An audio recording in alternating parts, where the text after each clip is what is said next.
Good evening, good afternoon, everyone. Welcome. So nice to have you here.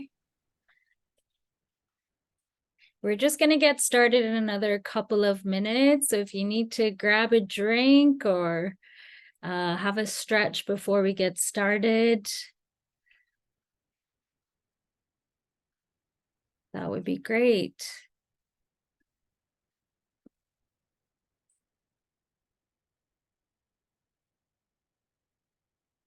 Just going to go ahead and share my screen. Hopefully, technology will be on our side this evening.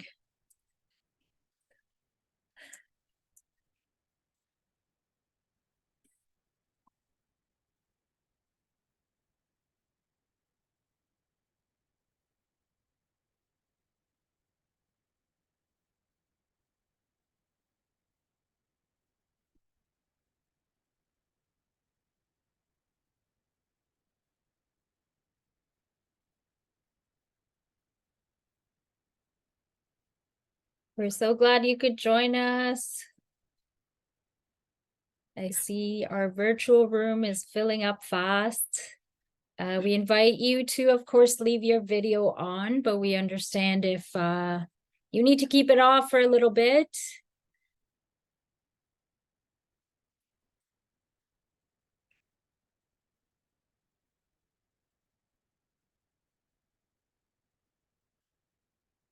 It's also really nice to see faces.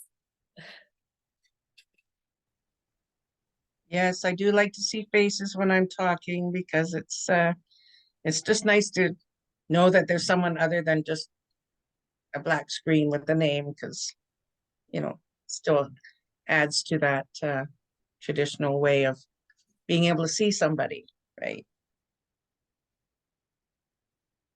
Absolutely. I agree with that. So I have 7:30 or 6:30 Winnipeg time. I will go ahead and get started. Salam alaikum. Greetings of peace. My name is Mirangiz Munsif. I'm originally from Herat, Afghanistan, not Afghanistan. And while my family and I moved to Turtle Island or North America about 30 years ago, I'm currently living in Kitchener-Waterloo in Ontario. I'm also the Winnipeg Circle Coordinator and the Food Security, Food Sovereignty Coordinator in the Winnipeg region as well.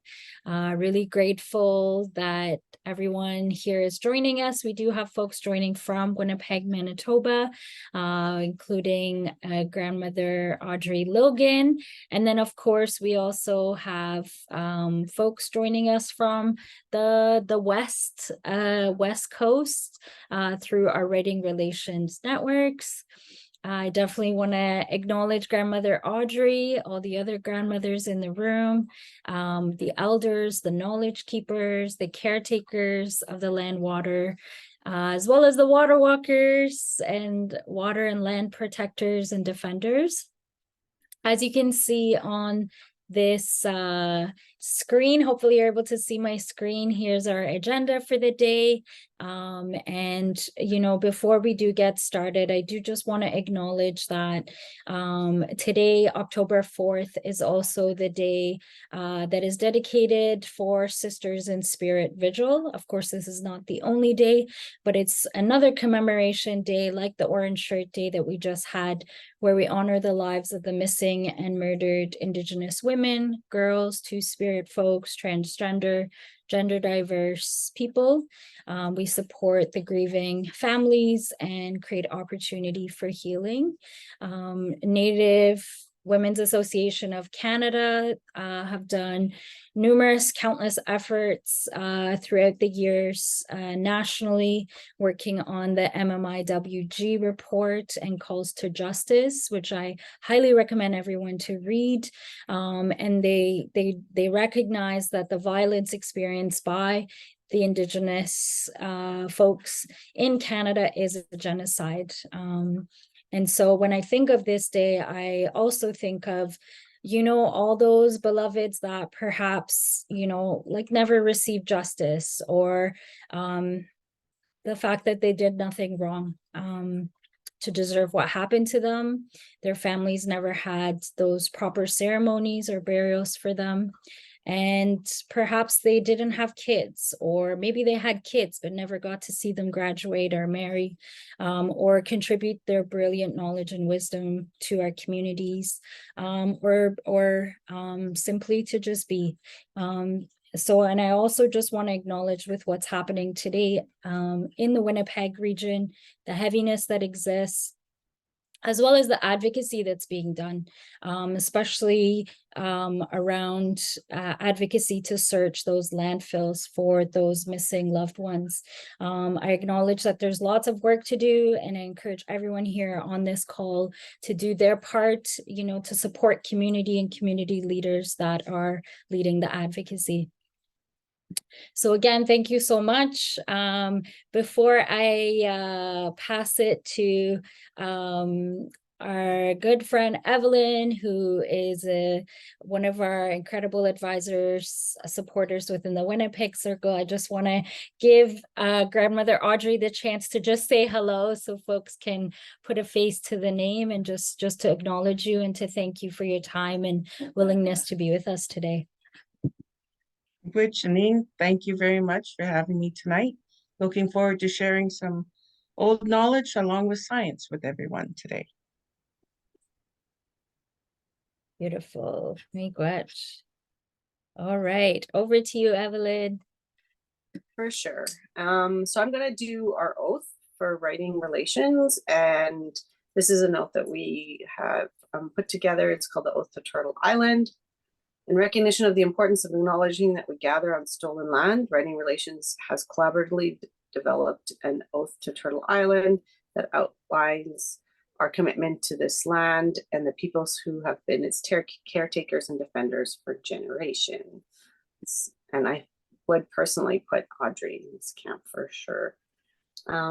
We commit to protect, respect, and honor Mother Earth and the natural laws of Creator, that we be respectful and bear true covenant to the first peoples of this land.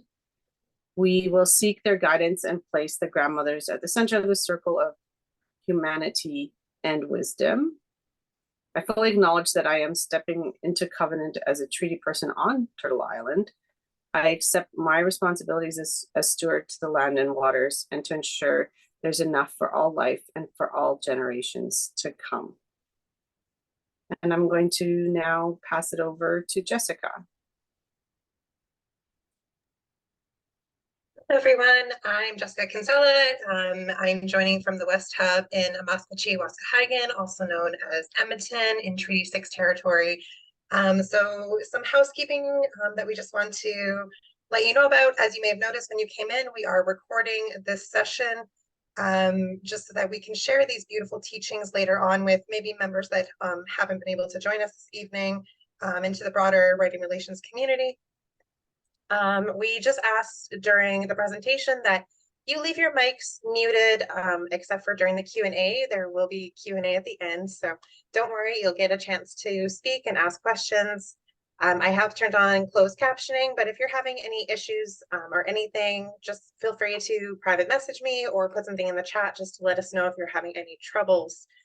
And again, as we are recording, I totally understand some of you will not be comfortable being on camera, or you might be busy at home right now and just doing this in the background, but we do encourage you to please turn on your cameras if possible, just so that Grandmother Audrey can see your beautiful faces and feel like she's really engaging with you. So if you are comfortable, we'd love to see you on camera. If not, we understand, especially since the session is being recorded, you can leave it off if needed. Also, like I said, there will be a Q&A period at the end. You are absolutely welcome to put your thoughts or questions in the chat, and we will do our best to answer them in the order that we receive them in the chat or during Q&A. We'll try our very best to get through as many questions as possible, and we just ask that if you are putting things in the chat that you be respectful and open-hearted in your engagement with others during this session, as we're all here to learn, grow, and enjoy ourselves and these beautiful teachings being offered that also just go back to writing relations with ourselves, our relatives, the land and water that is part of Turtle Island, the food that we eat, and we recognize that at this point, everyone's at a different stage. So we just ask that you be very open-hearted in this learning engagement. We will give a warning if there's any kind of comments that are just not within our guidelines, and then you will be removed from the chat if it continues. So again, if there's anything else that would make you feel safer or more present, just feel free to put in the chat or message me privately in the chat. And otherwise, I think we will be turning it back over to Evelyn and Marian Keys. Awesome. So just to give a little sense of writing relations in like Winnipeg, Treaty 1 area is we started more than like 5 years ago when JHC, John Humphrey Center in Edmonton, came over and were like, hey, do you want to hook up and do this radical thing called writing relations? And it's a national initiative. We're looking to create hubs and build capacity on a like national level. Fast forward a few years and we started becoming involved in food sovereignty. And in the past few years, the things that we have been involved in is food sovereignty circles and gatherings, as well as there's an ongoing podcast, and we support Grassroots Project. We've also co-authored some food security reports. And Audrey has also been involved in some of this as well.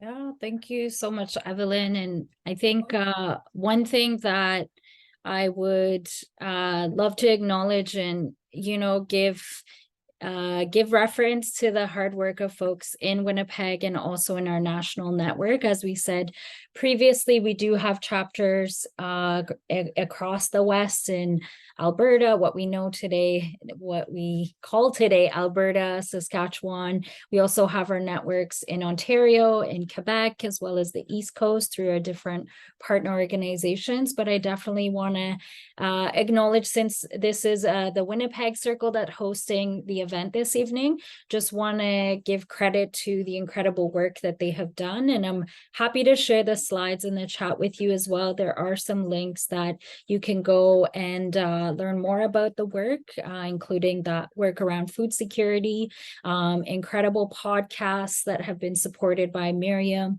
my predecessor, as well as many other toolkits that inform and advise and guide us to be more inclusive, to be safer, and create more accountable spaces for equity-seeking community members, including 2S LGBTQIA folks, Indigenous folks, persons of color. So it's important for us to acknowledge that work. And you know, writing relations isn't about always leading the change, but it's supporting those that are doing that good work in the community. And while we preface and kind of promote our services to be catered to adult educators who want to do this heart-led work, we recognize that there are lots of gaps in our community. So where we can, we offer resources or supports to organizations who are in those local communities to do that work and advocacy. And actually, how we got to tonight and the talk today was through the incredible work that has been done around food security in the community. We had that gathering back in springtime, actually, my first gathering with writing relations, where we learned about how we can decolonize our food systems, our plates, and the importance of Indigenous food sovereignty and its relation to food security. And while some folks refer to Maslow's hierarchy of needs, when we had that conversation to compare what is food security versus food sovereignty, one of the participants and one of our staff, Esther, who I think is actually on the call this evening, just reminded us to acknowledge the Blackfoot Nation and the tribes, and that teepee, which you see in this image that was created by Azka.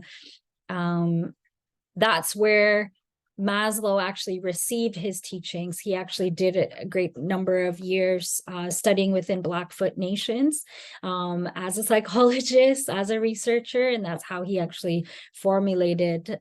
So it's always important for us to acknowledge the truth, acknowledge the history, and, you know, work towards the changes we want to see. Another thing that came out of that stakeholder gathering, of course, was the priority areas that Winnipeg mentioned that they really want us to focus on, which includes access to enough food and impact on well-being, guaranteed basic income, providing skill-based education for self-reliance, gaps in funding, collective advocacy, and spaces for connection and collaboration. And one of the feedbacks that we actually received was more opportunities with Indigenous knowledge holders and grandmothers like Audrey Logan. So this is actually directly in response to the needs that were identified by the community. And that's why we're here tonight, is through those efforts. So thanks again for joining us. I really appreciate your time. I know you could be in so many different places right now and you chose to be with us. So I just want to acknowledge that and thank you. And while you got to know a little bit about who we are, I invite you to share with us who you are, right? We want to know who you are. So we've actually created a mentee quiz, if you will. You may or may not be familiar with this, a little gadget, a digital tool that is going to help us kind of better understand our community and to have some resources following this event. So I would encourage folks to be patient with me. First off, this is my first time launching this mentee here. And you can go to mentee.com or follow the link directly that's in the chat. Thank you, Jessica, for putting it there. We have a number of questions, and let me go ahead and present our first question. You can also type it in the chat if you don't have your cell phone or you're not able to click on the links. I see the responses are already coming in. So the first question is, what city or region are you joining us from this evening? So we have anywhere from the West Coast as it leads over to the East, and then an other section as well. So this is completely anonymous, and we're just curious to know who is in the space. We have two other questions, and I'll give you about another 30 seconds.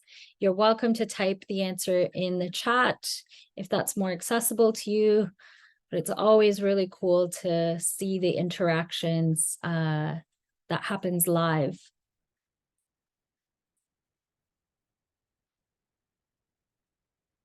All right, so we see Edmonton, Calgary, or nearby dominating our presence here this evening, followed by Winnipeg, Brandon, or nearby regions with 2 folks. We have 1 individual from Ottawa, Perth, Peterborough, and 1 from another community. Thanks so much. And we have another question for you. So how did you find out about this event? I see some folks are already in there. So if you found out from any of our writing relations members, staff, or volunteers, including myself, Evelyn, Jessica, there's also our partner organizations that we work with, John Humphrey Center for Peace and Human Rights, Women of First Light, Educonnexion, Catherine Donnelly Foundation. There's also social media. Maybe you don't know how you found out about this event and you just found your way here, which is great. We're so grateful that you came. And I see other. I'm curious to know what other is, so feel free to type that into the chat. Amazing. Thank you so much. And last but not least, this one is kind of a scale, a sliding scale. So we're asking what description best represents who you are and how you identify. You can select up to 3, I believe, or sorry, rank it in the highest to least. So the most accurate would be number 1, and then the least accurate is number 7. So we have educator, teacher, facilitator.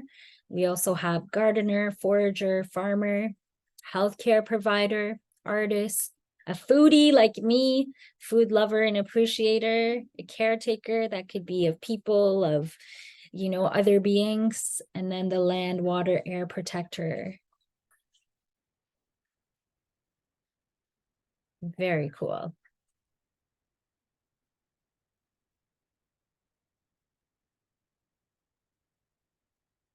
That's wonderful. Thanks for your participation. Definitely a visual learner as well. So this really helps me personally just to gauge who is with us this evening.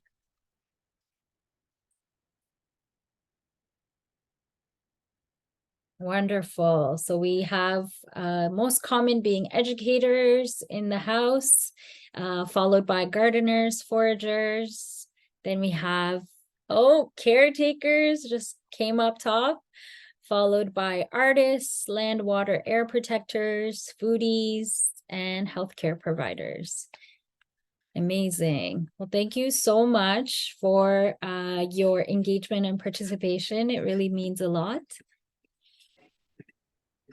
And with that, I'm going to pass it over to my friend Evelyn, who's going to briefly introduce grandmother Audrey Logan, and then we will return back to the Mentimeter for questions. However, if you do have questions that arise during the presentation, I just invite you to type it into the chat, and we'll do our best to get to all the questions. And yeah, hopefully we can limit it to 1 to 2 questions per person to start, and then we can go back and take other questions. Yeah, so Audrey is a Nehiawa Métis human from northern Alberta.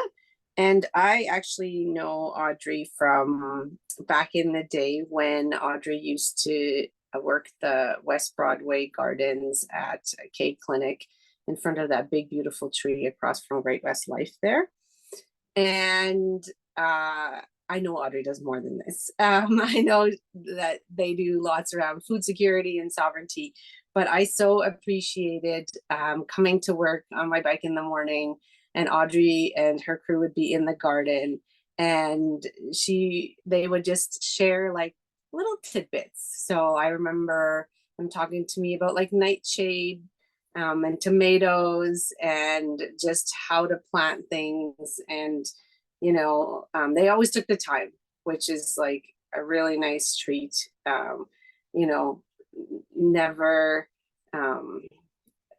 feeling like, oh, I can't ask Audrey, or Audrey's gonna think I'm an idiot around planting. So it's just, it was so lovely, and that garden was so amazing. And now there's gonna be a big high rise there, and that's something that the people who have that land now have to kind of reconcile with. But anyways, I'm sure Audrey will talk about that a little bit, because we're going to be talking about moon cycle plant teachings, and like winter's coming, even though it totally doesn't feel like it in Winnipeg right now.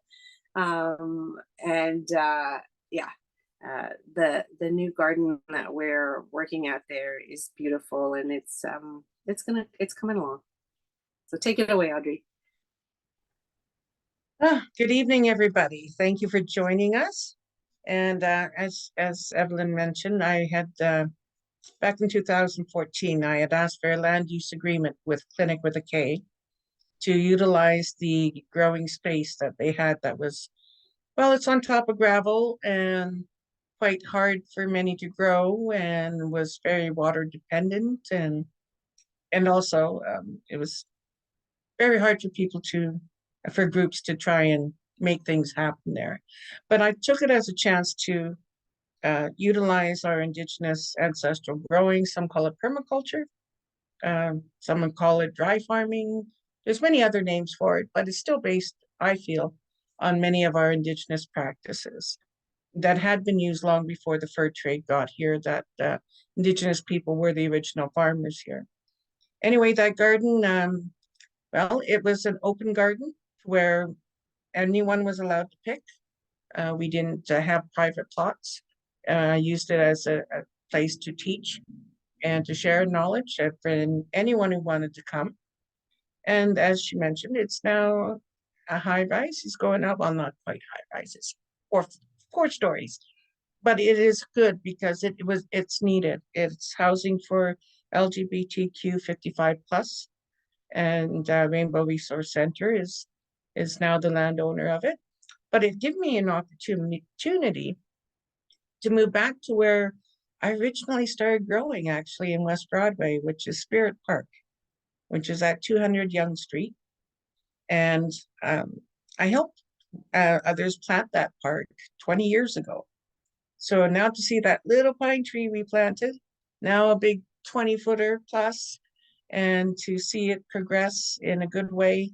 It kind of went downhill for a couple of years that I was gone, but we're back there now. So we're going to get her back into looking great like she used to. I think even better, because, well, you know, things mature. And now we've got in all types of other plants that we put in there. 10 of the plots are public pick. So we plant for the public to pick from. So that way anyone walking by can have zucchinis and beans. This year was our first year back there. So we needed to retest the soil. So we put in some items that we have not had a zucchini yet beyond this big. And which is great, because that tells me people are picking and utilizing and understanding it. We plant for them. We have Saskatoons there, we have grapes there, native grapes, as well as raspberries, strawberries. We just put in some chokeberry, mulberry, gooseberry have been in there, rose hips, quite a variety actually. And we'll be expanding that over the next couple of years as well as beautifying it a little bit more. And so we've done lots of works there. And part of what I teach about relates to a lot of the stories that I have. And these are stories that I've gained from my own experience over the past 50 plus years of working with the land. And this method has worked for me. And I've lived in many places. I'm originally from Treaty 6 area. My great-grandfather was Chief Piasas, who was a signatory. Got kicked off for a food revolt. That's a whole other story. And but anyway, I've lived in Edmonton, Calgary, Vancouver, Ontario, all the way down into Sacramento, Cold Lake, Alberta. I've been all over. So I've used this method in every place I've gone, and it's worked every single place I've been.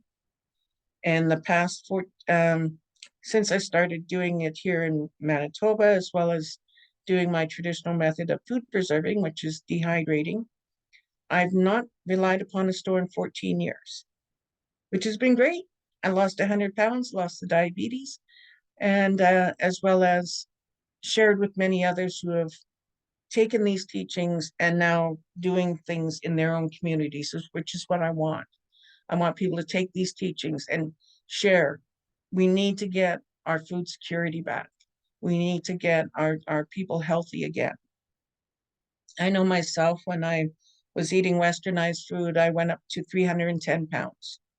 I was very unhealthy, and I had to go back to our traditional ways, and I did. And lately, I've my helpers here, Morgan, and they've been transcribing some of the stories for me, because we want to put it in a form that is somewhat academic in a way. Maybe, well, we're trying to find a format that will help to be able to spread this information a little bit further, as well as a possibility of having a package that will be able to be for educators to have in schools for grade 1 to 5, maybe even more, because these are not just stories. This has scientific knowledge within the story itself, that now science is going, ah, maybe they're right. And yeah, it's proven out to be right. You look online for companion planting. Well, now the agricultural experimental station in Morden that was here in Manitoba, well, they've now closed their doors because they've proven, yeah, that Native people were right. Many plants don't like to be together, and many plants do. And that's based upon what some people call 3 sisters, but we know it as 7 sisters. And that'll be another teaching time that we can learn about the 7 sisters. And so we have about, I think, at least 13 stories, a little bit more, because some of them are a little bit together. So I'm actually going to you guys get to be the first to ever hear the written version of these stories, because when we do our stories, it matters who we're talking to, the environment we're in, what age the people are. And so it's very hard to put it in an academic, linear fashion, but we're going to try. And one story always leads to another story. That's why it's like a web. There's no one story alone. There's always, just like for plants have the different insects that live upon it, the different animals that make use of it, the different uses of that plant. And each one, is interconnected. So it's very hard to be able to singleize it. But we're going to give it a little shot tonight. So don't mind, I had cataract surgery, so now I've got my little Kookum glasses. And so I can see up close. And I'm going to read this to you because Morgan's done very much work in transcribing my story time, which can be quite challenging with all my little interjections. But so this leads into the story of the seeds and the moon. When the seeds that were growing were doing pretty good, and each let out their seeds at a certain time. And one of the seeds asked, well, how come I get out, but I don't see you guys around until a little bit later when you pop up? The other says, well, geez, you know what? I really don't know. Then another week goes by and the other seeds, they pop up. And the root seeds go, what took you guys so long? He goes, we've been up for a while. And the other seeds go, I don't know. How are we supposed to know? We're just in the ground. And finally, the moon, she comes out when she's in her fullest. She goes, oh, little seeds, I heard you talking. Guess what?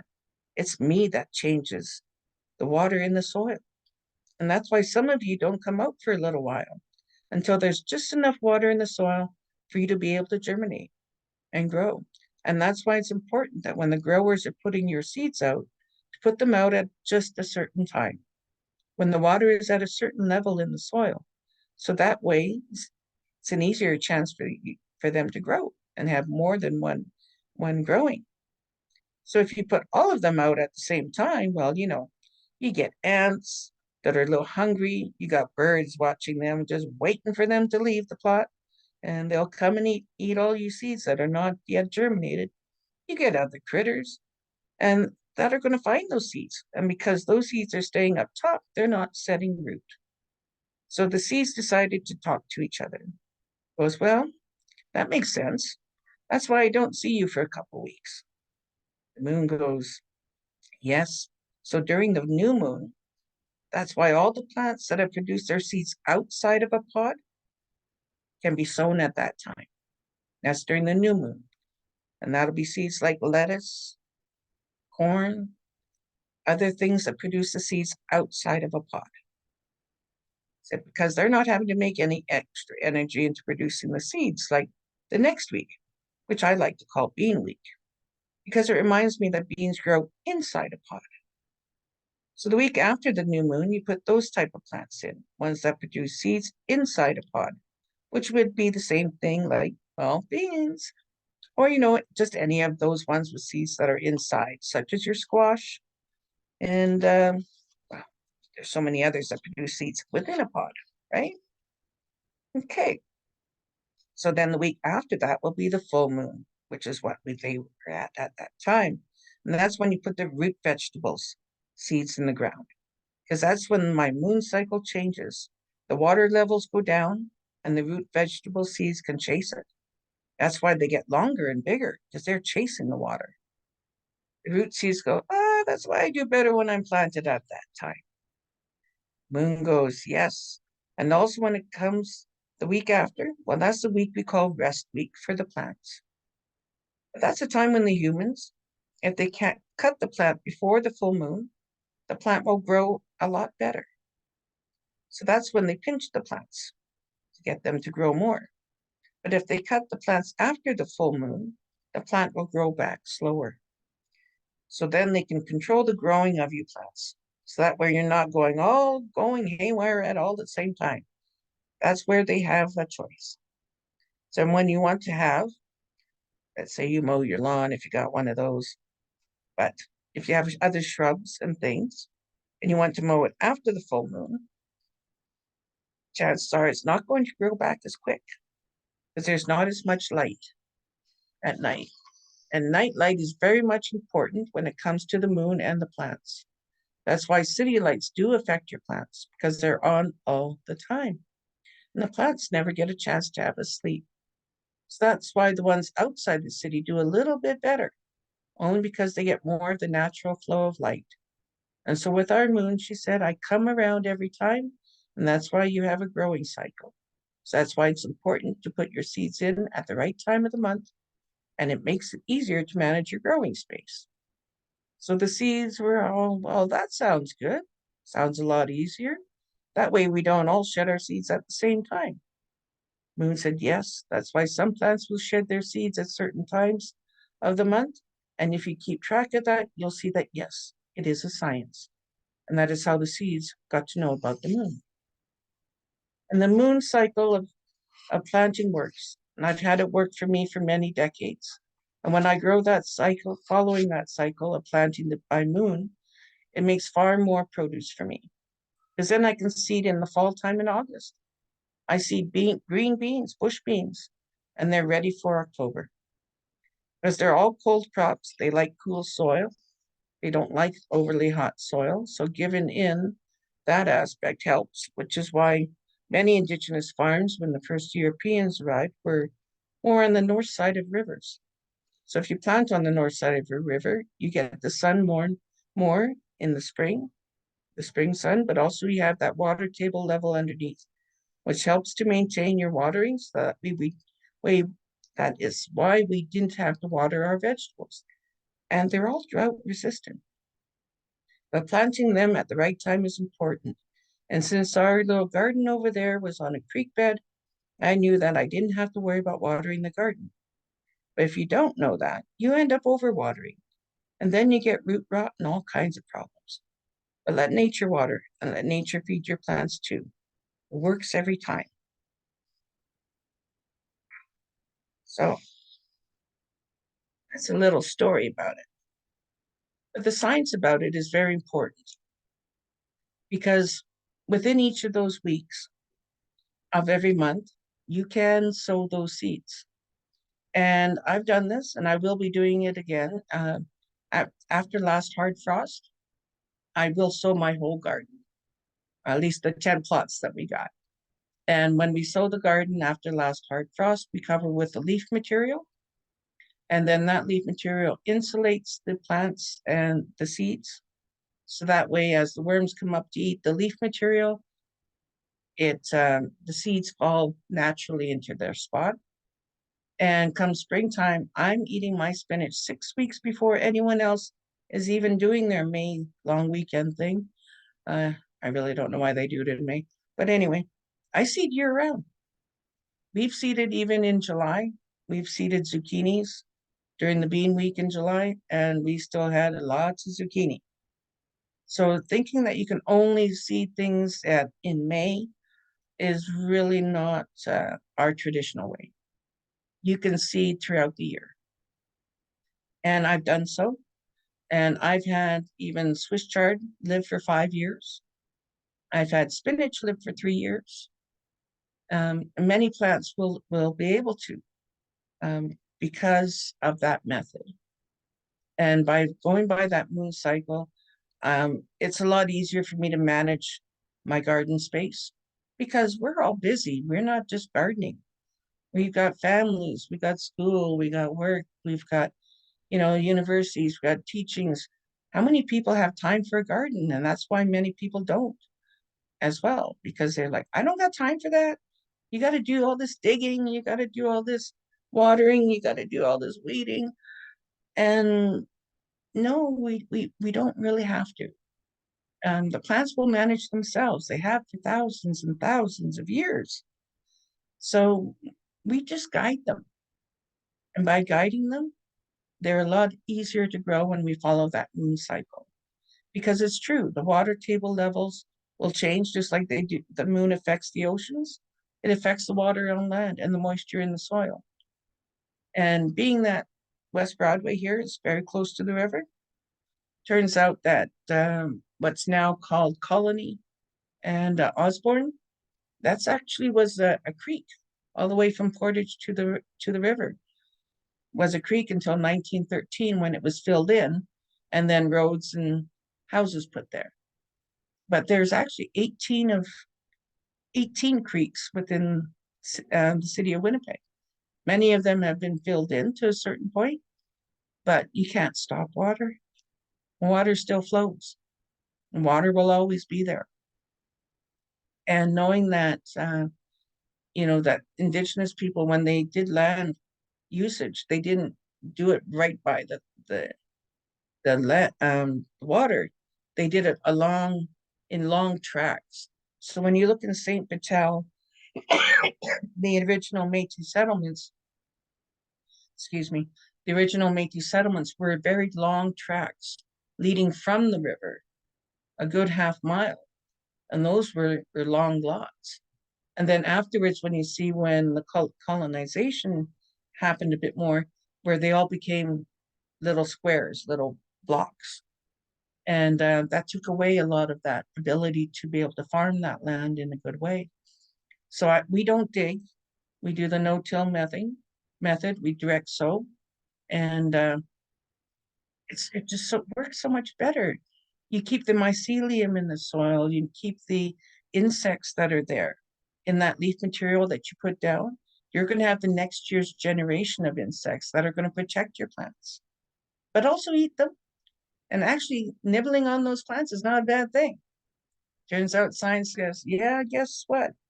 When a plant gets nibbled on, it actually produces more riboflavins and more nutrients because the plant's trying to protect itself. So it's putting out a stronger flavor. So don't worry about a little hole in your cabbage leaf or other things like that. They're needed. And when you see little cuttings from your trees and your cherry trees or your rose bushes, that's a leaf cutter bee. And they need to have that leaf cutter because those bees and the pollinators, we need them all. And without the insects in your garden, it becomes sterile.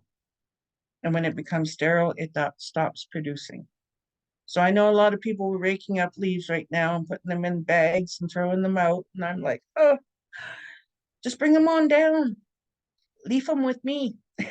I like to have a little rhymes at times, but do leave them with us because that will insulate your soil. I've gone out in the garden in the middle of winter. In fact, that's how I met a couple young friends because, you're walking through West Broadway with pitchfork in winter and people are going, okay, she either knows how to use it or she knows how to use it.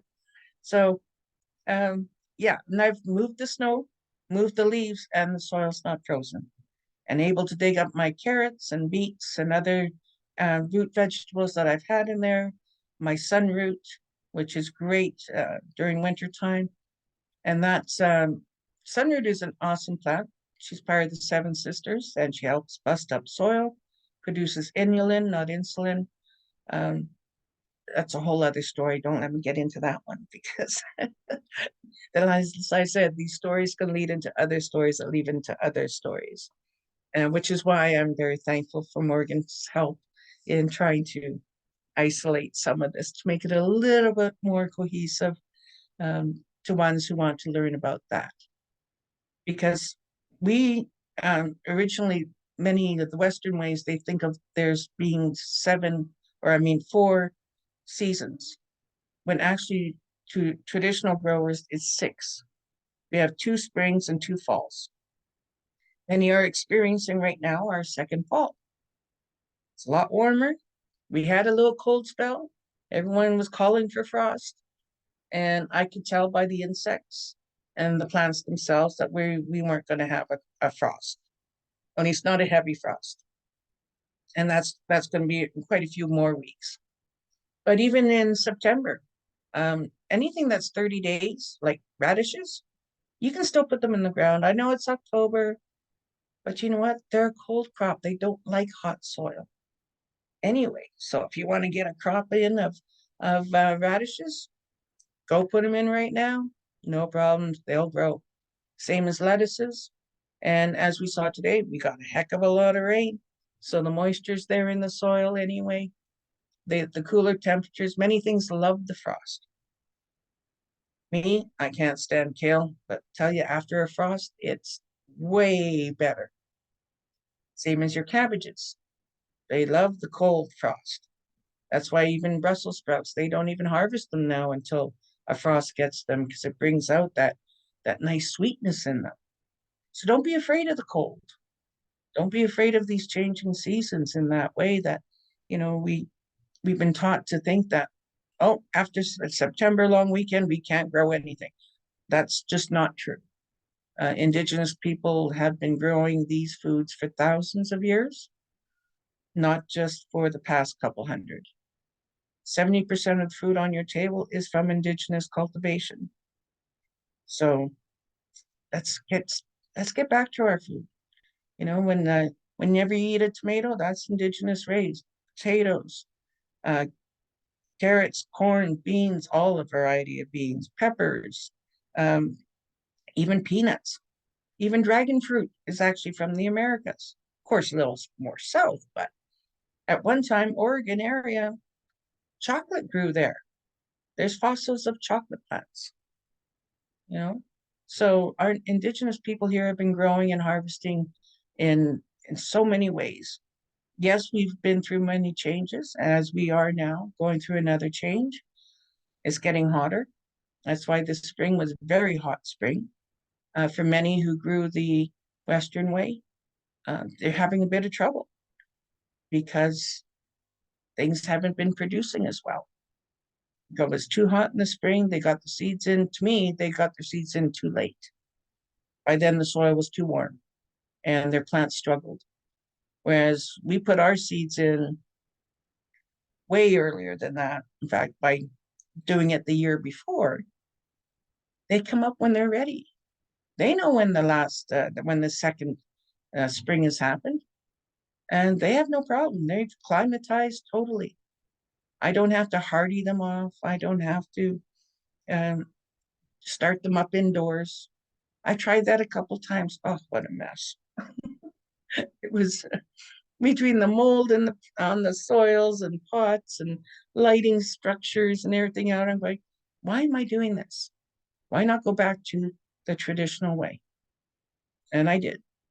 And it's been such a benefit for me that I do want to share this with more than just the people I can get into the garden, because like I said, we're all busy. We all have, whether it be festivals on the weekends, because that's the only time people have free, or you're, going to school and raising kids and so many other things.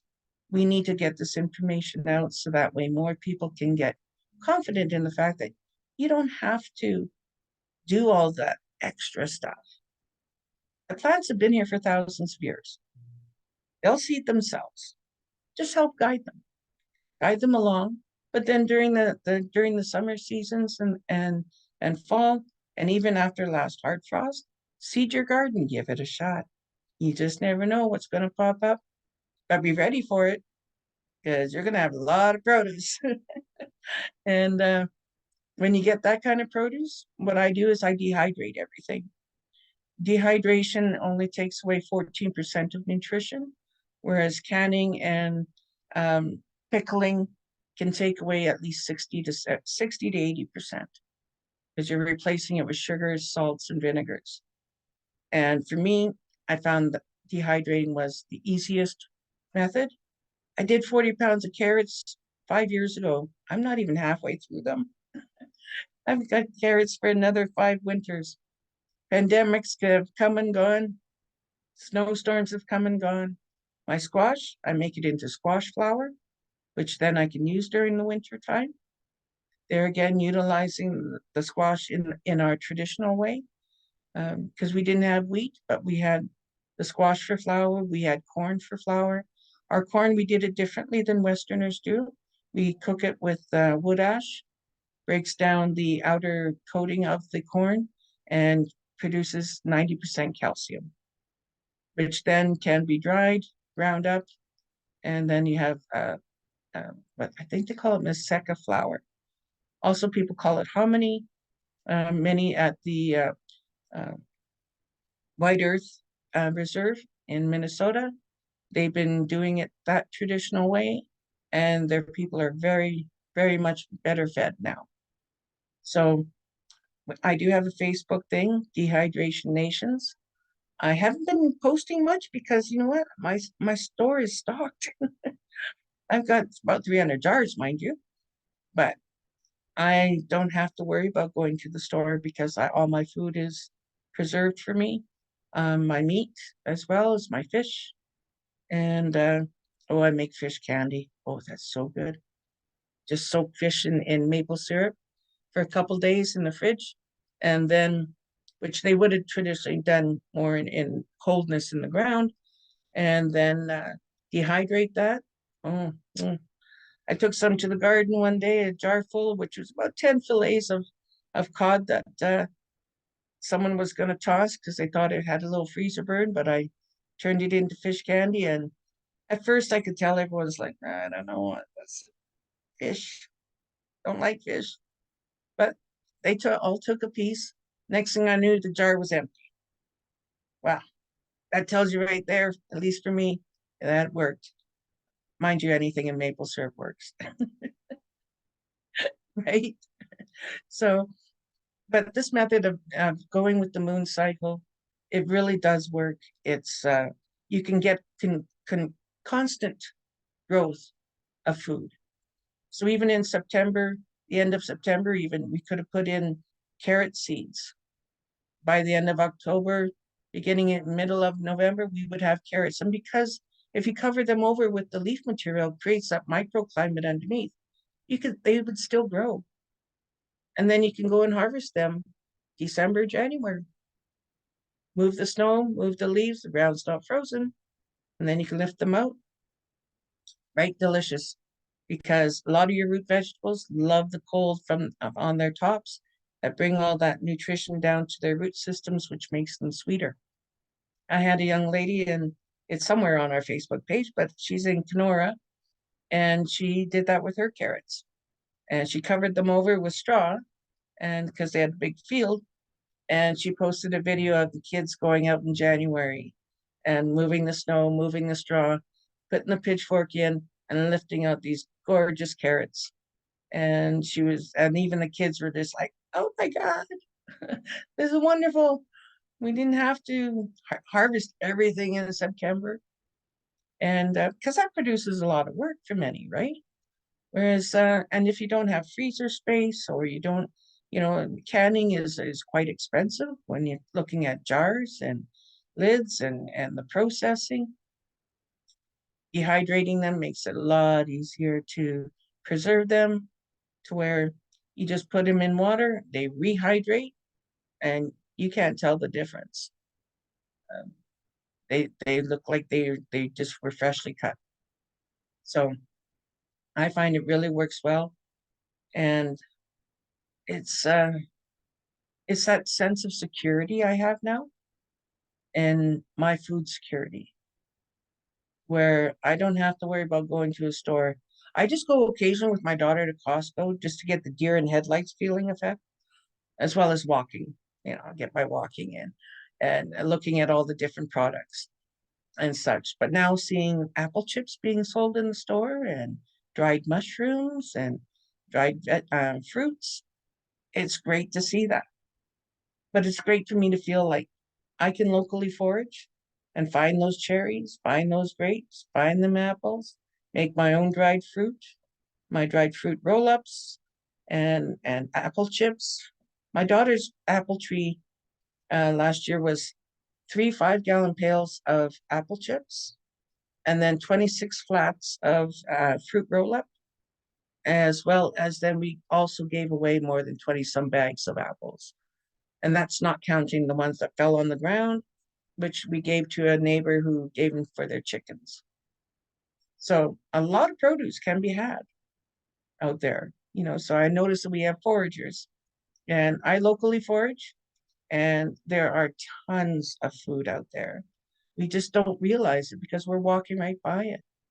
From your grape leaves, we'll be doing a thing at Spirit Park on October 26th from 11 to 1 at Spirit Park. We'll be trimming all the grapevines because they need to be trimmed in order to produce better grapes the next year. And we're going to make wreaths with them, or whatever you want with them. And we're calling it grapes of wreath. A little play on words. So bring your clippers and gloves and come pick as many as you want. The leaves are very edible, very delicious. In many cultures, they use it in Europe as well, because our native grapes actually, they're native to here. They're originally here, right? And there's a whole story about that too, on how they saved the grapes of Europe from a fungus back in the 1700s. But our native grapes need to be pruned.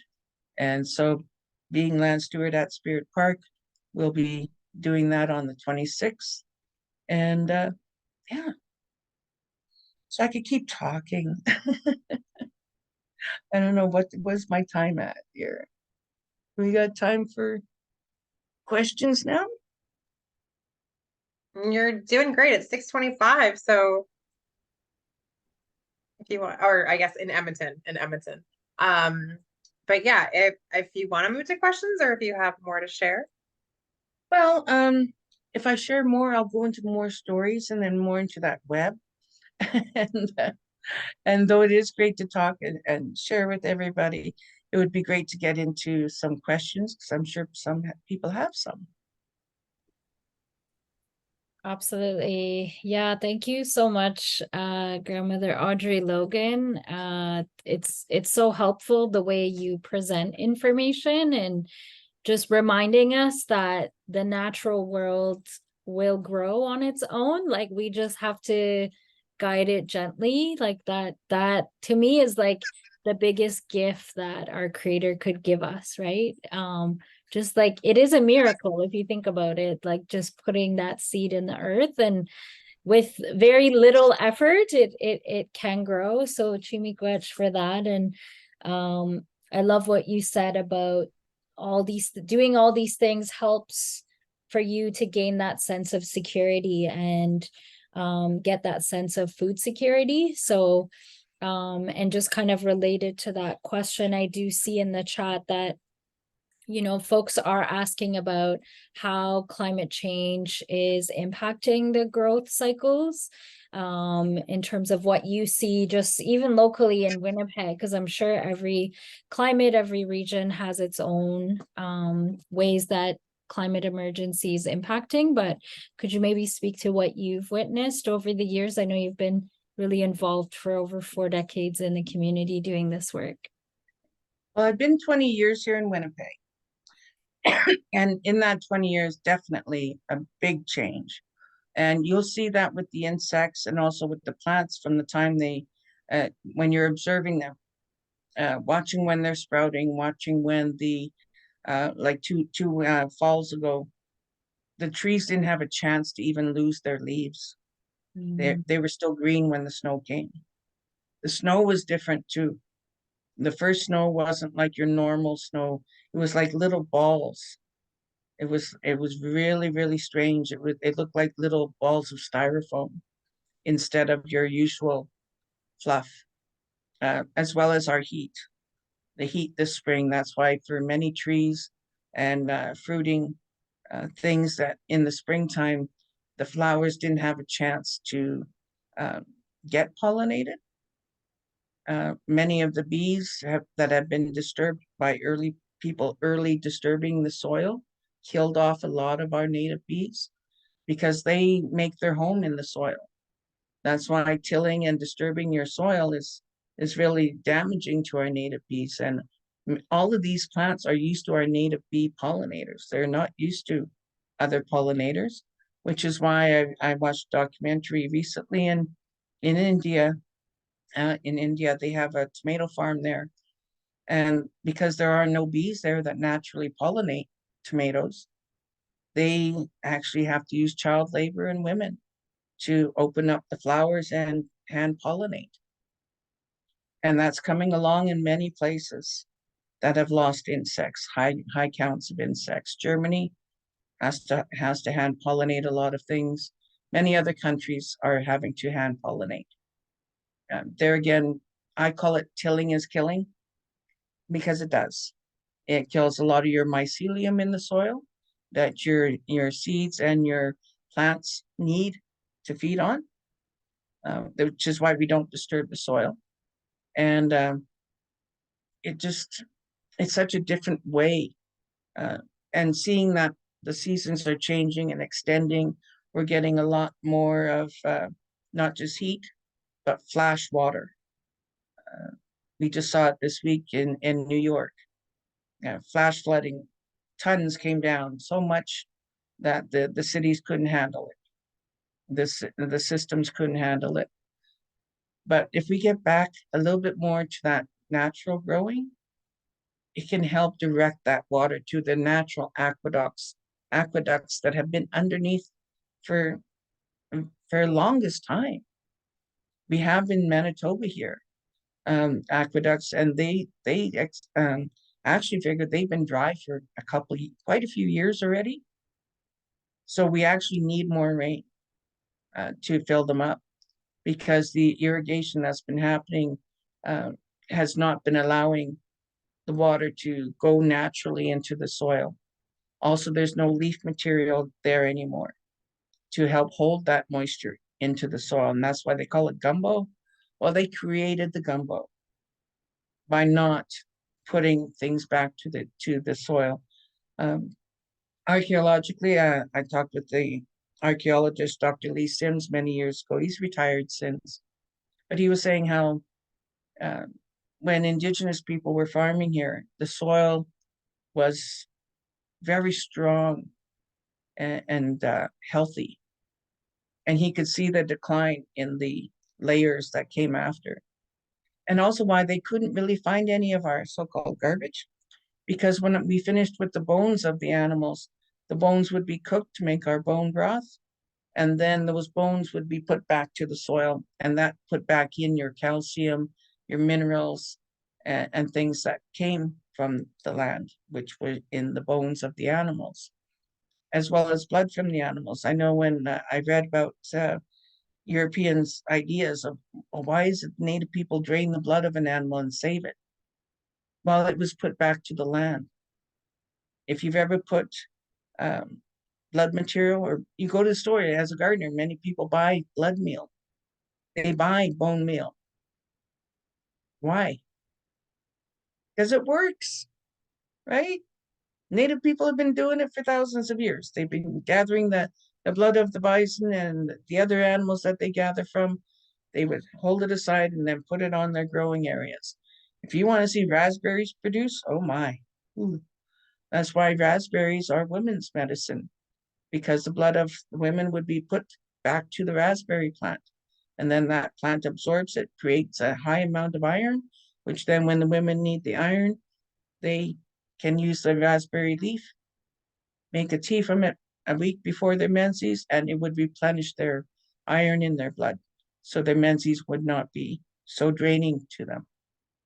You know, we have gone away too much from the natural order that it's caused this problem. That's why in many areas the land is barren. Many don't put wood ash back to the soil. Wood ash is amazing. So when even after they did traditionally use up the bones, they could put it in the fire, use that wood ash with the bone meal, and then put that back on the land. That puts back your magnesium, your zinc, your phosphates, all the things that your root vegetables need. They've analyzed initially, at least 50 years ago, the different chemicals that are in our root vegetables. They've redone it recently. We've lost over 50% of our nutritional value in those same vegetables. Why? There again, monoculture, mass production, crossbreeding, not putting things back to the land as we do, or as we used to. So even in our garden, we have what people call weeds, but we call it feed. One man's weed is another man's feed, I say. And so my lamb's quarter, which is a cousin of quinoa, we allow it to grow. I harvest the leaves from my salad and my dried greens. You want a great smoothie mix? Wow, powerful. And what we do is we just clip it. Don't pull the weed out. Once you pull it out, you're disturbing that soil again. You're disturbing that mycelium, that plant next to it that you want to grow is dependent upon. So just snip it. Just snip it. Just give it a little haircut and make use of those greens, as well as if you don't eat them, well, then lay them back down on the soil, and that will keep the soil cool. It'll keep it from overheating. And that acts like a green mulch on the land. And it works so much. And we need to see more of that coming back. At least for myself, I know it's worked for me. Like I said, decades, and in many different environments, not just in Winnipeg. This has worked in Windsor, Ontario. This has worked in Cold Lake, Alberta. This has worked down south in the heat in California and in the West Coast and in Edmonton and Calgary. And I've done it in many different environments. I know when I was in California and they were looking at me like, what is this crazy Canuck doing? She's doing things that are so strange. But boy, when my tomatoes came up and my other stuff came up, they were like, can we have a little taste? And of course, I would always give a taste and cook something up for them. And nothing better than sharing that produce that the land gives, because sharing is caring in so many ways. So that's why we do have 10 free plots for public pick at Spirit Park, because we do want people to taste these things, taste those bush beans, all of our native beans. I asked my auntie one time, I said, how come our native pole bean, our bear bean, and it's called Russian pole bean? She goes, because it rushed over there, got a name, and rushed back. She had quite a sense of humor. And that's my auntie Katie, Katie Sanderson in Fort McMurray. And she did the same thing in Fort McMurray. She had, along her tramp line, she also had her growing spaces. So she can grow in the forest, in the boreal forest in Fort McMurray using this method. I myself have done it everywhere, and it's worked everywhere I've gone. I've done it in a place in West Broadway here at the neighborhood center, surrounded by cement. Get this, right? There's about a foot of soil on top of gravel. No water access at all, not without hauling it, of course. Master gardeners had been trying to grow there, from what I heard, for at least 10 years and could not really produce much. I used that method. First off, putting as many leaves as I could, a good couple feet worth, actually, the first season, because I couldn't even get a pitchfork in the ground. It was so hard. It was so compacted. I was like, okay, this is a great test. So I put all those leaves down. Come the springtime, because people say, well, what are you going to do with the leaves? And I said, don't worry, they won't be here in the spring. And I was right, because that worms found that insulated piece of land. Worms will go down for winter, and they can go 8 meters into the earth. But when they find an area that's got that warmth from the leaf material being on it, they come right up because they know that's dinner. You're putting out a buffet. You put out a buffet for the worms, they'll come. Then they eat that leaf material, and as they're eating it, they're pulling some down. They're also creating air holes in order for water to come through, as well as oxygen for the soil. They're aerating it naturally. And by springtime, I went, and wouldn't you know it, the leaves were gone. But that soil, whoa, it was nice. It was nice. And I put my first plant in there. I put the sunroots because she really loves to bust up soil. And I have a picture on my Facebook page. And in the background, you'll see that little spot. My sunroots were 12 feet tall. Just went, woo, 12 footers. And because they're the first ones you plant, because they break up the soil. And as your soil gets better, they get smaller and shorter because they don't like rich soil.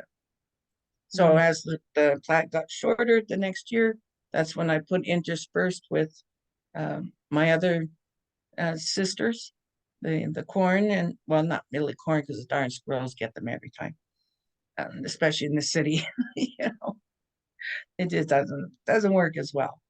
But squash, I put one type of squash on one side, one on the other, and I had 35 squash in that small space. And each of them were so different because I put a spaghetti squash on one side and a mandan squash on the other. And I had such unique shapes, some long skinny ones, some fat ones, some with stripes, some with dots, some with bumps, because our Native people knew that diversity was needed. You cannot keep something pure. You keep something pure, it becomes sterile. Everyone notice your butternut squash doesn't taste so much buttery or nutty anymore?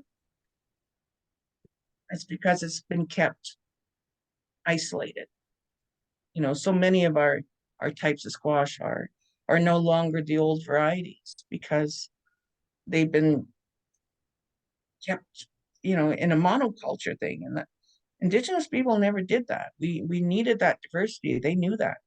I've been at the Indigenous Farmers Conference at White Earth back in 2013, 14, and 15, where we presented on dehydrating.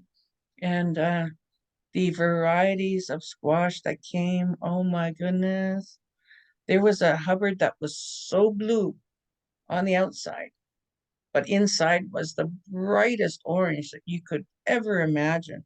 And the flavor and texture, I mean, that's what you want. You want those type of things. I mean, who wants the same old boring stuff, right? That eventually loses its flavor.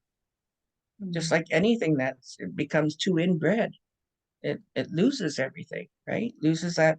I know it's not DNA for plants. I forget what it's called, PNA or something like that.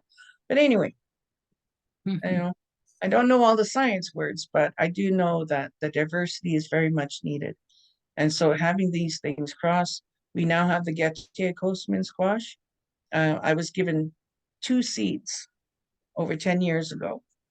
And the Gettia Coastman squash, the seeds were found in a dig site, some say. Some contest that, but anyway, Winona LaDuke was given the honor of naming it. And it's a huge one. It can get up to 40 pounds. Sweet, delicious, but it's now crossing with, I've seen some cross with the Kuji squash. So now it's got a round form, but still it's sweet. And the dig site it was from supposedly was from 850 years ago.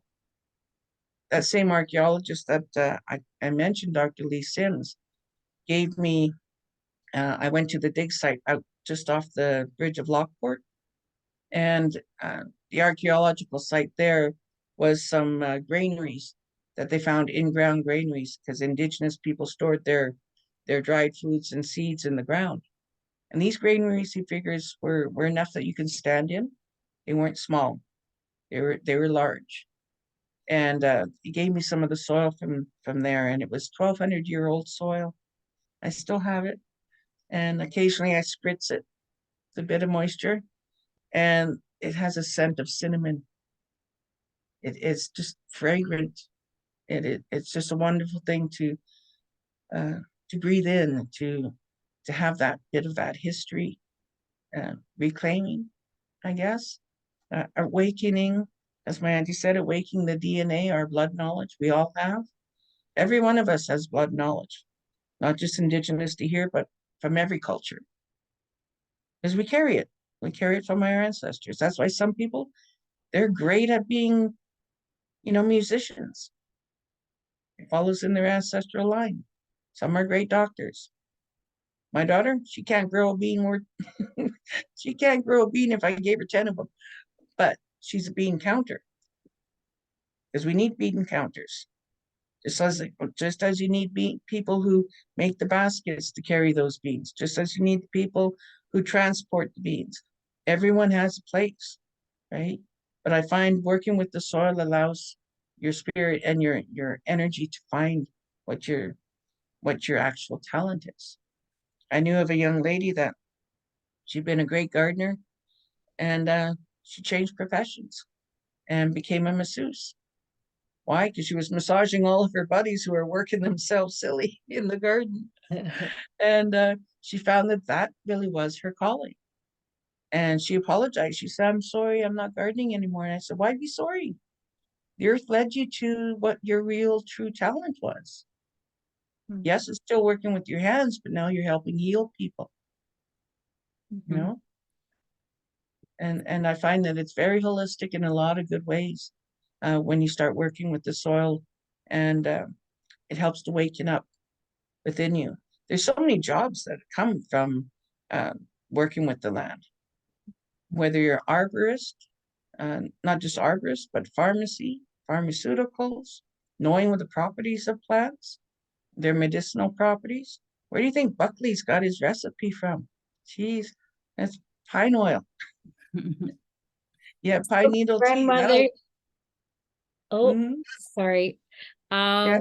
We do have lots of questions to get through, Okay. and I am noticing that some folks are dropping off, and I'm so sorry to interrupt you. I know I could listen to you all night. I do want to be mindful to make sure we get through as many questions. So just kind of going back to the soil and what you offered in terms of preparation for the winter months and this quiet time we're going into. Folks are wondering, what they can do to help their garden in preparation of winter months, and then what they can do to nourish the soil. You mentioned blood meal, clipping the weeds, covering the earth with the leaves. Someone also asked how much leaves should cover that soil along with other things. So if you could speak to any of those, and we do have a few other questions after that as well. When it comes to leaf material, the more you put on, the better, because within that leaf material is also the insects that have laid their eggs on the leaves that will be then your beneficial insects for next year, such as your ladybugs, your lacewings, all your caterpillars, and all those feed the birds, which then birds come in and bring in more of the natural droppings and such. But I wait till after the last hard frost to seed the garden. And that's probably going to be in November. I'm feeling it for this year. But look for the last hard frost. And that's usually when it's cold, where it's not going to have a chance to warm up again. And people say, "Well, it's cold out." Well, yes, but the seeds need to stratify. Natural seeds, they need that freeze thaw in the spring to stratify the seed. So you can either seed at that time or just put the leaves on right now. So that way in November, if we do get a bit of snow, we can still move that snow material, move the leaf material, sow your seeds, cover it back up, and you'll be surprised at how much comes up. I know some people get that powdery mildew. That seems pretty prevalent. They're again from overwatering a lot of times, but it's a fungal issue. I use wood ash. That really gets rid of any kind of fungal issue in your soil. And wood ash, well, people would say, well, I haven't got a fireplace. Well, you know what? There's a few bakeries and other places around that are using wood-fired ovens. One Hildebrandt's on corner of Maryland and Portage, and every Friday they clean out their ovens. You just need a metal pail to go with, and they'll happily give you wood ash. They use tamarack, and tamarack is a really great hardwood for wood ash. Well, wood ash can be found in many places, as long as it's good wood, not with any paint and such. That will help get rid of and clean out any of the powdery mildew, because we do have some at Spirit Park. So what I'm going to do is I'll be getting some of that to put on. And you can put that on even during the winter time on top of the snow. It'll just melt down into the snow and eventually clean out, get through the leaf material and clean that soil as it melts. So there's not an absolute, you have to do it a certain way per se. It's a matter of just getting it on, get started, start observing, because you're going to have microclimates within a city.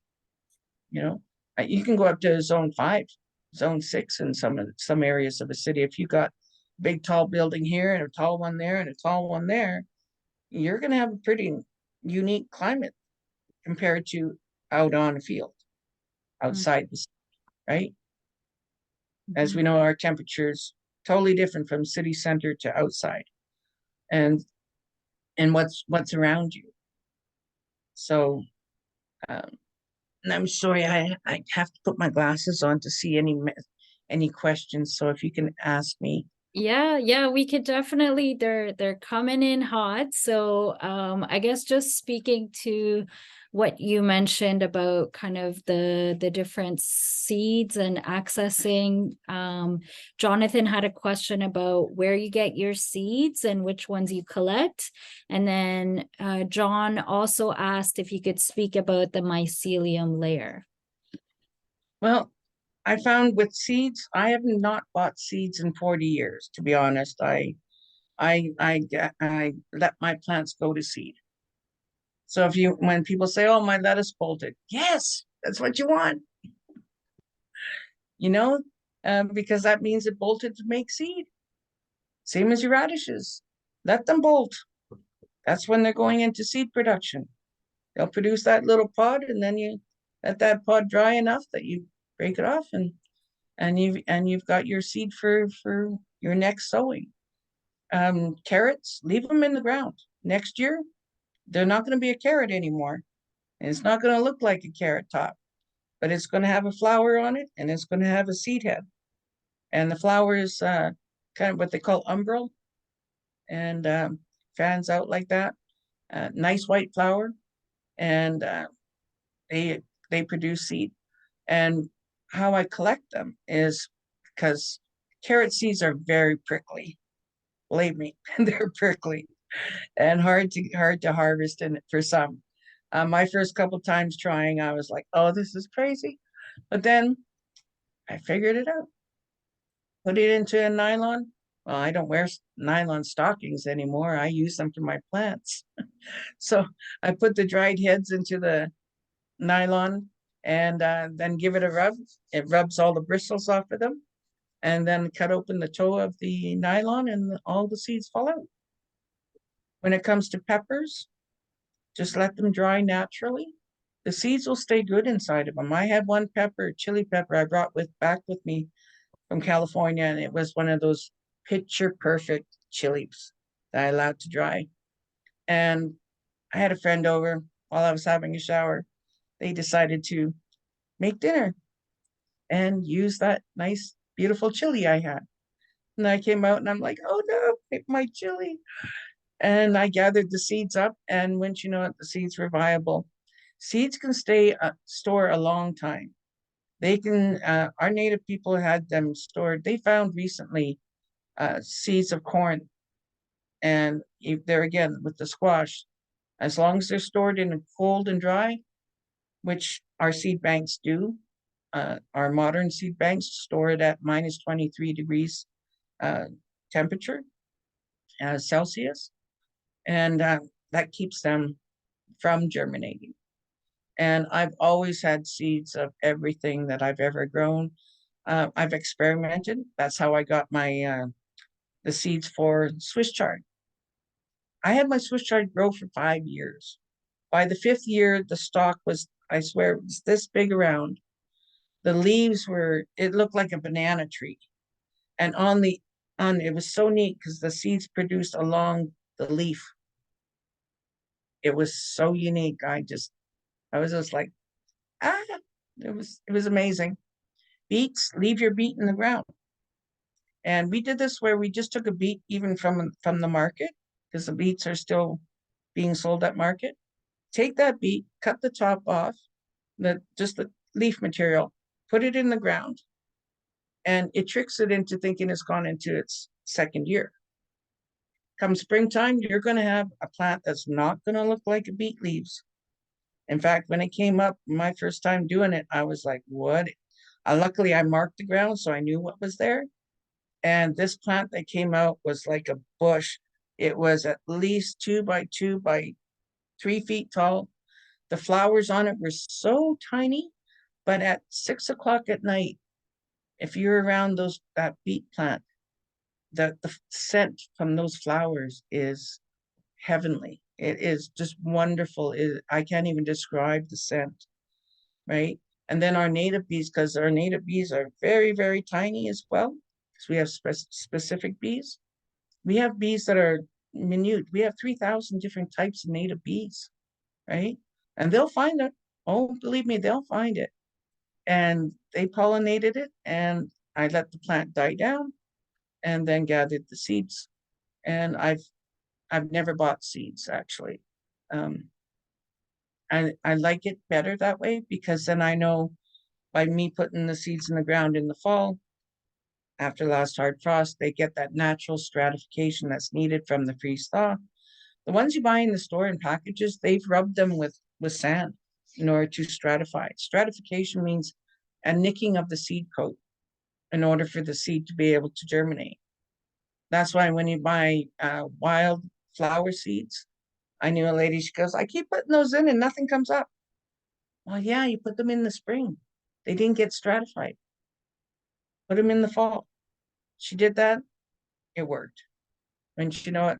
Up comes all these. Now she's going, I got too many plants now. She said, every one of them germinated, which is not a bad thing, right?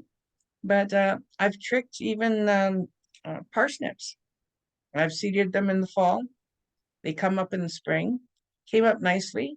And then when they were still babies, only about, this tall of leaf material, I separated them, lifted them out, transplanted them. Wouldn't you know it, they went to seed. So they thought they went for another year, but they didn't. They actually were that 1st year, and they produced seed for me. So you can, I mean, it's such a science world. It's amazing. I just love it. I'm like a mad scientist out in the garden. It's like, let's see what happens when we do this. Let's see what happens when we try that. Try something different. Try something that, people say you can't do, because people say, well, you can't do that with potatoes. Well, I do. I've put potatoes in the ground, cover them over with leaves. Come springtime, what pops up? My potato plants. Peppers, you can lift those out of the ground, put them in a pot, bring them in the house. They'll go dormant for a couple months. They'll lose their leaves. But come springtime, start to water them. I had my son-in-law had jalapeno go for 4 years at his warehouse. In a warehouse, because he works at a battery factory. And he kept that plant going for all those years. So thinking that we have to be stuck with the westernized version of you can only grow at a certain time, or you can only do this or only do that. No, you can definitely step outside that plot. Step outside that boxed ideology. Because if Indigenous people had done that, yeah, we'd probably be starving too. Which is why the world is, because we're not continuing with that method. But we're getting back to it. Many people are. I've did a workshop with some dry farmers in California, and they found that, yeah, Their cantaloupes weren't as big because they stopped irrigating, but their clients said that the flavor came back. The flavor of that cantaloupe and the flavor of the watermelon came back, and it was more intense. It was far better of a product. It had a thicker rind. It was far more healthier. And, you know, when we look at it, you don't need a huge honker thing that's full of water. What for? Bigger isn't always better, you know? And that's what I say. Bigger isn't always better. I'd rather have something more compact and full of nutrients than something that's full of air and water and no flavor, right? Mm-hmm.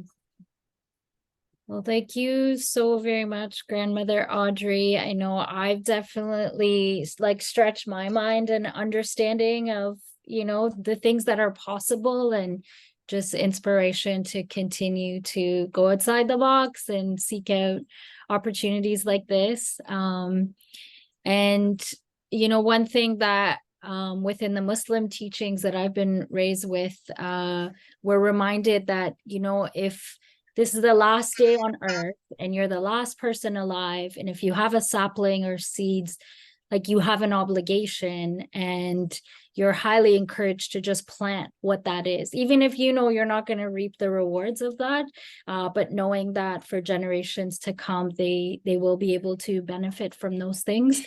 And it might not be humans, it might be like the insects like you spoke of, or the butterflies, or the other four-legged beings or trees that will benefit from that. But yeah, thank you so much for everything. Ninanos Komen, Grandmother Audrey, Logan. I know there was a lot of other questions, and we had a really I'm engaged sorry. crowd, which is really wonderful. Yeah, I'm sorry I didn't see them all. I would have to put my glasses on and look at the thing here. No, The that's okay. mycelium aspect, I think John was asking about that. The mycelium aspect is very important, not just in Minecraft on the video game, okay? That my grandkids love. But mycelium is that it's something that's in all soil, and it goes from trees, many plants. It lives underneath that soil, that mycelium. It's actually like a fungus. You can even see the spores from them. A lot of people, when you lift that soil initially, you'll see almost like white veining through your soil. And that's that mycelium layer, as far as I understand it, as it's such a benefit. And it just makes more sense to me not to disturb that soil, because once you break that, it exposes it to sunlight. UV destroys it, right? So when I look at the land, I look at it just like we do women. When you look at the land as your mother, do you put your mother out in the middle of winter without a coat? No, she's not very productive. No one would be. So that's why you put that leaf material on. That's her blanket. You don't cut her open in the spring by, you know, digging and tilling that soil. That's like slicing her open. It's going to bleed her out. And you're bleeding out that mycelium, that lifeblood of that the plants live on. You know, and so when you look at the land really as the mother, how are we treating our mother? You know, and I switched that way of treating my mother, and she's been very helpful and guided me all these years to a full cupboard, full freezer, full full life as well. And I donated a lot of my seeds to West Broadway for their seed library with the Good Food Club. Mind you, I still got lots. Oh my goodness. I have, my only problem was labeling. So I have a few mystery bags that I call. One time I separated all my bean seeds and everything else, and my granddaughter came in, and I went to the kitchen for some tea. I came back and she had mixed them all in together again. So I'm like, okay, enough with the labeling. It's if people want to get analytical about that, that's up to them. But you know, we do what we can. I figured I still got seeds and I give them out all the time. And like I said, I gave quite a bit to West Broadway, and we did have a seeding workshop in September about fall seeding and winter seeding. And we brought a box out, and I was telling people, take as much as you want, guerrilla garden it, spread it along the riverbanks, spread it in empty lots, spread it down the back alleys. The pile went down like this much. That's I'm going, nah, we gotta do some more. So I'm hoping others will just take as many seeds as you find, because now the plants are producing quite a bit of them, and spread them as far and wide as you can, because you never know. Like, I never thought that, at Spirit Park, that little Yugo pine that I put in the ground that was only this tall is now 20-footer, and enjoying to sit underneath it. And it's a wonderful feeling. But we can all do that. Get your seeds, get them from everywhere. What I would do in the summer is I'd walk around and see what plants were growing, and then I'd go back later and knock on the door, because I knew the person was going to most likely clear cut them, and I would get the seeds and spread them everywhere. So we can spread more seeds than you think, right? Absolutely. I think in the words of John Luth, like, many thank you for planting so many seeds in him and all of us. We have gone over time, and I just want to take a couple minutes to just thank the Catherine Donnelly Foundation, John Humphrey Center for Peace and Human Rights, as well as the Community Services Recovery Grant from the Government of Canada, and of course, Grandmother Audrey Logan for making tonight possible. Thank you so much for being so generous with your teachings and kind of bringing that knowledge back into the community. It is greatly appreciated. And I know it's not easy, and even though you're going through your own things, you always make time for community, which is greatly appreciated. I wanted to thank you as well, and let people know that from the honorarium I received tonight, that the meat that I will be getting will be given out to seniors in our community who are in very much need. And so the gift will be passed on. So thank you all. You're so welcome. Yeah, and that's from Fireweed Food Hub. Grandmother Audrey asked our gift of gratitude to her to be donated in that way, and it's always good to have that interaction where we can be open and honest and ask you, like, what are the protocols, how would you like to receive that gratitude, and it's so nice that you continue to pass it on to community. So thank you for that. And yeah, Chimiigwech to all of our participants, folks that came in earlier, and folks came in and out, which was really nice to see that engagement on the Mentimeter. And of course, thank you to our team, including Evelyn, Jessica, Vanessa, Renee, and other folks who are not here, but really contributed to hosting this event. We do encourage folks to follow Grandmother Audrey on her Facebook page, Dehydration Nation, which we'll put in the chat again, and can send in a follow-up email. And then, as mentioned, October 26th from 11 a.m. to 1 p.m. at the Good Food Club. You can go and harvest some of those grape leaves and make some delicious foods, or harvest that medicine. And then, of course, we encourage everyone to fill out the evaluation form. It's anonymous, just helps us understand what are the needs of the community, what we're doing well to continue those things, and then ways to improve. We're always open to that. And I'll just pass it to Jessica to speak briefly about those upcoming events. And I just sincerely send my gratitude and love to everyone who came, and especially Grandmother Audrey. I pray that you have all the resources and supports to continue doing what you do in the communities that you serve, and hope that you will continue to be sustained in that. Over to you, Jessica. All right, so I know we're all really eager to go and have a really restful evening or nourish yourselves, for those of us who are having a late dinner. But I do want to just thank you one more time, Audrey, because as a gardener, I'm definitely looking to the winter months going, okay, but how do I prep? How do I make sure the soil is nourished? And I love that you brought up the no-till method, because that is something I just learned about this year and I am going to utilize. So so much thanks and gratitude to you for sharing with us. I'm so excited now to go out in my garden this weekend and in the coming weeks, and just enjoy a little bit more knowledge and learning to strengthen it. So thank you one more time. Some of the events, if you're not aware, I've been throwing stuff in the chat all night, but do check out the Writing Relations website. And if you want to get involved, I've put some contact info for the local circle coordinators.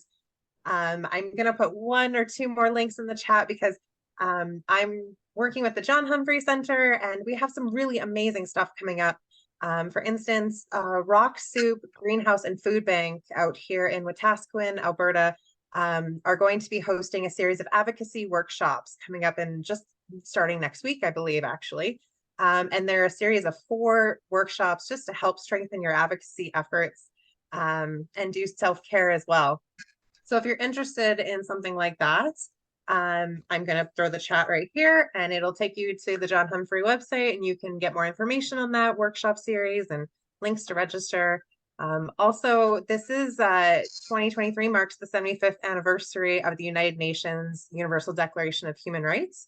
And as such, Writing Relations Canada, Canadians for Civil Society, the John Humphrey Center, and many beautiful trusted partners are putting on a 10-day convention in December, from December 1st to 10th. And in particular, there will be a lot of beautiful teachings and themes intersecting throughout the 10 days.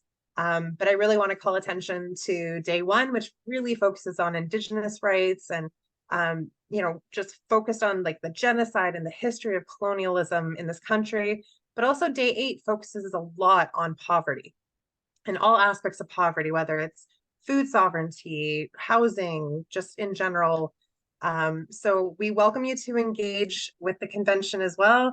I'll put the link to that convention, so if you want to go check it out at your leisure, we'll also send a link follow up. So on that note, I know Audrey's got her hand up, so I'll let her have the last word for the evening, and then we'll let you all get out of here. But thank you all again for joining us. We really appreciate your time. I thank you. I was just asking about that in that sense, because I know once the Zoom goes out, then that link disappears. So if any of these events could be emailed to us, I would love that, so that way I can find ways to get involved into some of those events, as well as, just being informed. I'm still new at this computer stuff, but thank you again. It's good to know so much is happening out there. Thank you. And I did also just put Maren Keys's email into the chat. So if you didn't sign up through Eventbrite and you just kind of got the link to join and you're like, how do I get a follow-up email? We'll make sure if you RSVP to the calendar invite or Eventbrite that you'll definitely get an email. But if you just want to make sure, do reach out to Maren Keys and we will make sure you get that email as well. So on that note, I think everyone's ready to go. So have an amazing evening. May it be restful, and happy foraging, gardening, and playing in the dirt. Enjoy, everybody. Have a good one. See you. Thanks, everyone.